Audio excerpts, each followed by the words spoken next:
Hi everyone, welcome to Mittapalli Sirisha vlogs. ఈరోజు నేను సోరకాయ సర్వపిండి ఎలా చేస్తారనేది నేను ఈ వీడియోలో చూపిస్తున్నాను. నా ఛానల్ని ఎవరు ఫస్ట్ టైం చూస్తున్నారో లైక్ చేయండి, షేర్ చేయండి అండ్ సబ్స్క్రైబ్ చేయండి.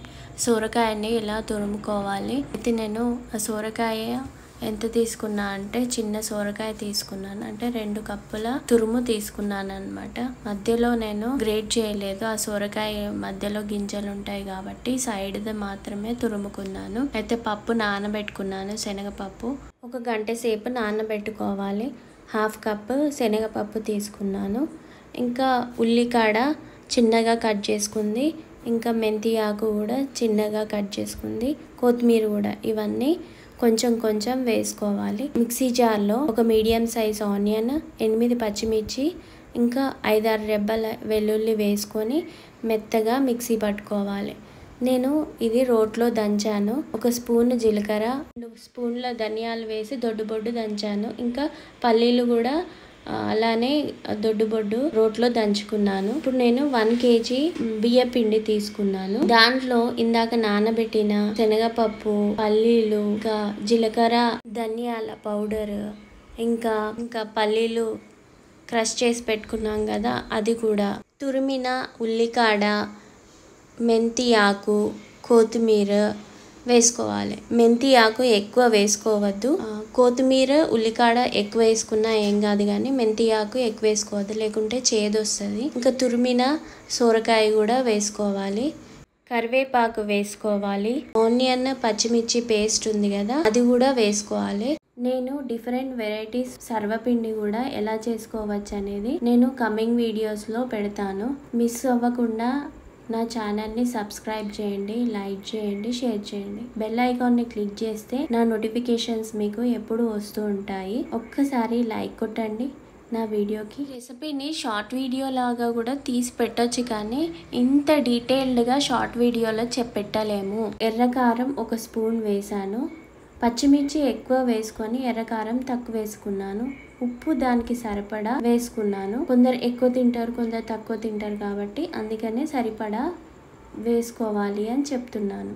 తర్వాత అదంతా మంచిగా కలుపుకోవాలి. మంచిగా కలుపుకున్న తర్వాతనే నీళ్లు యాడ్ చేయాలి. ముందే వాటర్ పోసి కలిపామనుకో మెత్తగా అయిపోతుంది, సర్వపిండి చేయడానికి రాదు. కానీ ఫస్ట్ మంచిగా కలుపుకున్న తర్వాతనే నీళ్లు పోసుకోవాలి. పోసుకొని మనం చపాతీ పిండి ఎలా కలుపుకుంటామో అలా కలుపుకొని ముద్దలాగా కలుపుకోవాలి. మంచిగా కలిపితేనే మొత్తము ఉప్పు కారం అన్నీ మంచిగా కలుస్తాయి. టేస్ట్ చూడాలి, ఉప్పు సరిపోయిందా కారం సరిపోయిందా అని. ఒక 10 నిమిషాలు పక్కకు పెట్టేసిన తర్వాత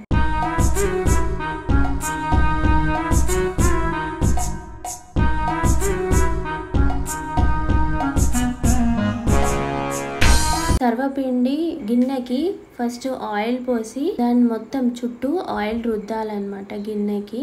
సర్వపిండి గిన్నె ఇది బేగం బజార్లో దొరుకుతాయి. ఎక్కడైనా స్టీల్ షాప్లో అడిగితే వాళ్ళు చూపిస్తారు. ఎంత సైజు కావాలంటే అంత సైజువి దొరుకుతాయి. ఇలా ఆయిల్ మొత్తం దానికి గిన్నెకి స్ప్రెడ్ చేయాలి.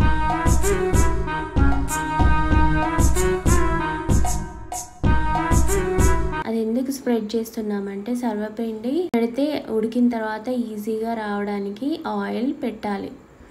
తర్వాత ఒక ముద్దను తీసుకొని వేళ్ళతోటి ఇలా ప్రెస్ చేసుకుంటూ స్ప్రెడ్ చేయాలన్నమాట. స్ప్రెడ్ చేసి దానికి హోల్స్ పెట్టాలి. హోల్స్ పెట్టి దానిపైనుంచి మళ్ళీ ఆయిల్ పోయాలి. ఒక 2-3 స్పూన్ల ఆయిల్ దానిపైన పోస్తే మంచిగా ఉడుకుతుంది, టేస్ట్ బాగుంటుంది అని. ఇది డీప్ ఫ్రై లాగా కూడా చేసుకోవచ్చు. ఇలానే సర్వపిండి స్ప్రెడ్ చేసేసి ఇది స్టవ్ మీద పెట్టేసి పక్కన గిన్నెలో ఆయిల్ వేడి చేసుకొని, ఆ ఆయిల్ వేడైన తర్వాత ఈ సర్వపిండి పైన పోసేసి ఒక 5 నుంచి 10 నిమిషాల్లో ఈ సర్వపిండి అయిపోతుంది అనమాట. కానీ డీప్ ఫ్రై కన్నా ఇలా తక్కువ ఆయిల్ తో ఇలా చేసుకుంటే చాలా మంచిది. ఇప్పుడు ఈ గిన్నెని స్టవ్ పైన పెట్టేసుకొని స్టవ్ ఆన్ చేసుకోవాలి. ఇది లో ఫ్లేమ్ లోనే ఉడకనివ్వాలి. హై ఫ్లేమ్ లో అయితే మాడిపోతుంది, సరిగ్గా కాదు. 10 నుంచి 15 నిమిషాలు మాత్రమే పడుతుంది ఈ సర్వపిండి ఉడకడానికి. ప్రతి 5 నిమిషాలకు ఒకసారి మూత తీసి చూడాలి.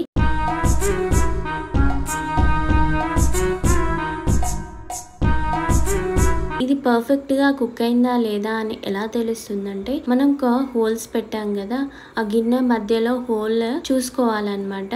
అది దాని చుట్టూ లైట్ బ్రౌన్ వచ్చిందంటే, చాలా లైట్ బ్రౌన్ వచ్చి కనిపించిందంటే అది పర్ఫెక్ట్గా కుక్ అయినట్టు. తర్వాత సరాతం తోటి తిప్పేసుకొని మళ్ళీ 2 నిమిషాలు ఉడకనివ్వాలన్నమాట. అంతే, మన సొరకాయ సర్వపిండి రెడీ అయిపోయింది. ఎంతో మంచిది సొరకాయ మన హెల్త్కి కదా. ఇలా అప్పుడప్పుడు ఇలా చేసుకొని తింటే చాలా మంచిది. ఒకటే గిన్నెలో అయితే చాలా టైం పడుతుందని చెప్పేసి నేను ఇంకో గిన్నెలో కూడా సర్వపిండి చేసుకున్నాను. ఇలా మేము సర్వపిండి ఇంట్లో ఇలా చేసుకున్నాము. ఇంకో టిప్ చెప్తున్నాను ఏంటంటే, మనం సర్వపిండి తీసిన తర్వాత మళ్ళీ అదే గిన్నెలో సర్వపిండి పెడతాం కదా, వేడి గిన్నె పైన పెట్టొద్దు.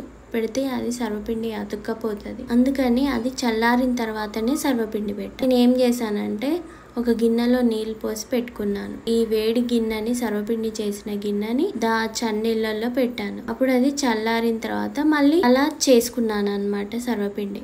Review time. మా పిల్లలు చెప్తారు ఎలా ఉంది అనేది. ఎట్లుంది?